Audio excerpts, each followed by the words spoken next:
मनुष्य दिन भर दुनिया की आवाजों में खोया रहता है, कुछ पाने की होड़, दूसरों को दिखाने की चाह और भीतर उठते प्रश्नों को दबाने की आदत। पर एक क्षण ऐसा आता है जब आत्मा धीरे से फुसफुसाती है, क्या तुम मुझे सुन सकते हो? उसी क्षण से आरंभ होती है आध्यात्मिक यात्रा, जहां जीवन की सच्चाई किसी और के शब्दों में नहीं बल्कि स्वयं की शांति में प्रकट होती है। इस यात्रा में कोई भी बाहर से नहीं आता मार्ग दिखाने, क्योंकि मार्ग भीतर ही है। परंतु कुछ आदतें ऐसी होती हैं जो इस भीतर के मार्ग को प्रकाशित कर देती हैं। यही हैं वे आध्यात्मिक आदतें जिनका पालन बुद्ध ने किया, शिव ने ध्यान में रहकर दर्शाया और अनेक गुरुओं ने अपने मौन में अनुभव करवाया।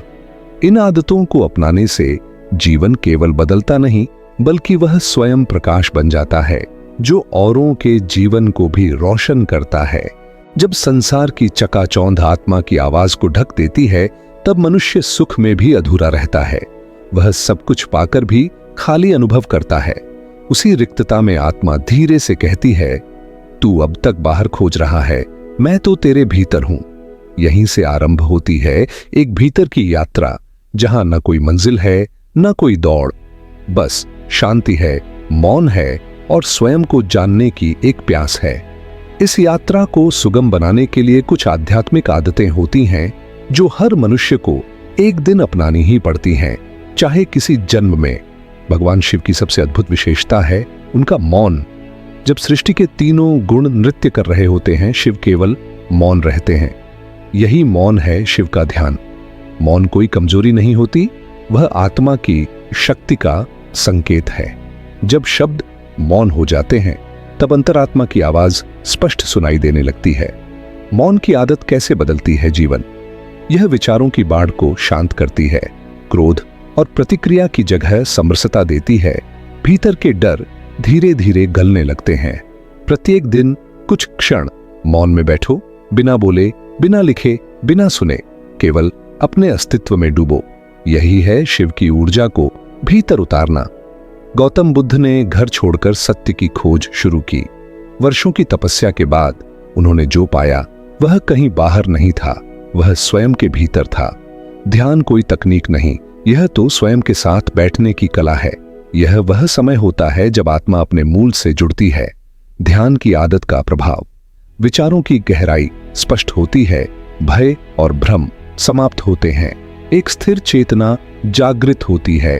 प्रतिदिन कुछ समय स्वयं के साथ मौन बैठना, श्वास की लय को देखना, यह वह पहला कदम है जो बुद्धत्व की ओर ले जाता है।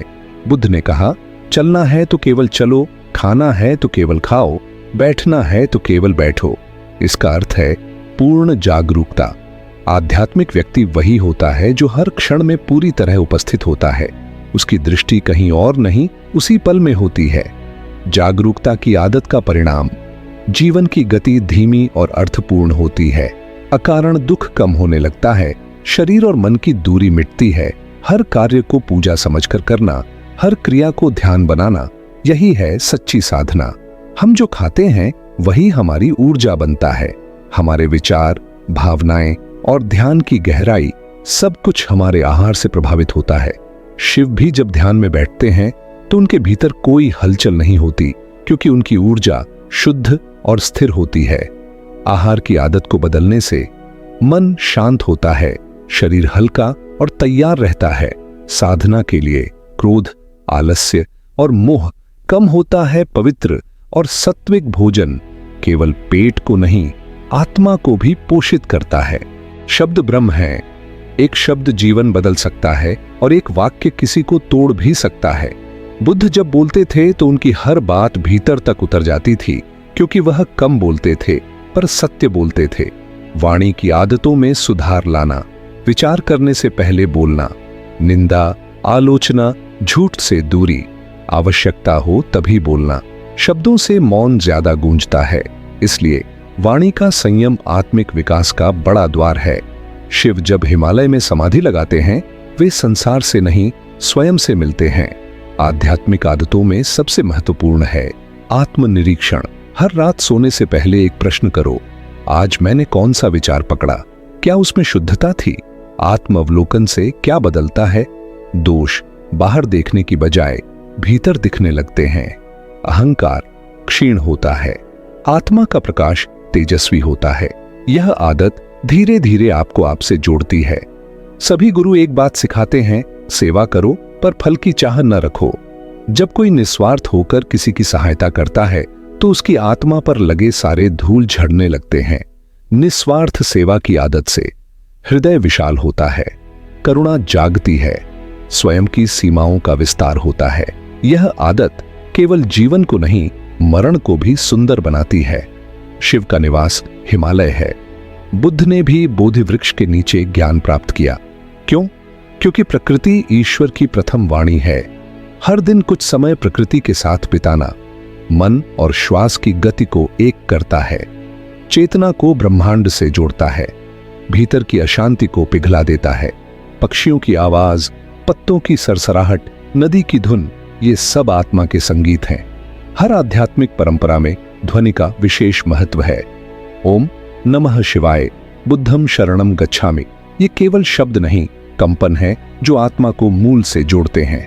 मंत्र जाप की आदत से मन एकाग्र होता है, नकारात्मक ऊर्जा घलने लगती है, आभामंडल शुद्ध और प्रकाशमान हो जाता है। जब मंत्र श्वास की लय से जुड़ता है तब मनुष्य साधक नहीं, शुद्ध चेतना बन जाता है। बुद्ध ने कहा, करो पर आसक्त मत हो। शिव भी सृजन और संहार करते हैं पर कभी उसमें अटकते नहीं। समर्पण क्या है? यह समझना है कि मैं साधक हूं, संचालक नहीं।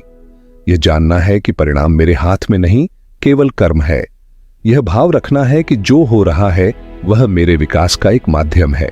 समर्पण की आदत वह पुल है जो संघर्ष को शांति में बदल देता है। जब ये सभी आध्यात्मिक आदतें जीवन का हिस्सा बन जाती हैं, तब जीवन केवल दिन और रात का चक्र नहीं होता, वह एक साधना बन जाता है। ऐसा जीवन जहां हर श्वास में ध्यान है, हर कदम में जागरूकता है, हर कार्य में समर्पण है और हर मौन में परमात्मा की ध्वनि है। बुद्ध और शिव ने हमें केवल उपदेश नहीं दिए, उन्होंने अपने जीवन से दिखाया कि कैसे आदतें आत्मा को परमात्मा से जोड़ती हैं। आज का दिन वह पहला दिन हो सकता है जब आप अपने जीवन को भीतर से प्रकाशमान करना शुरू करें। अगर यह ज्ञान आपके हृदय को छू गया हो तो प्रेम और शांति फैलाने के लिए लाइक करें, सब्सक्राइब करें और हमारे साथ इस आध्यात्मिक यात्रा में जुड़े रहें।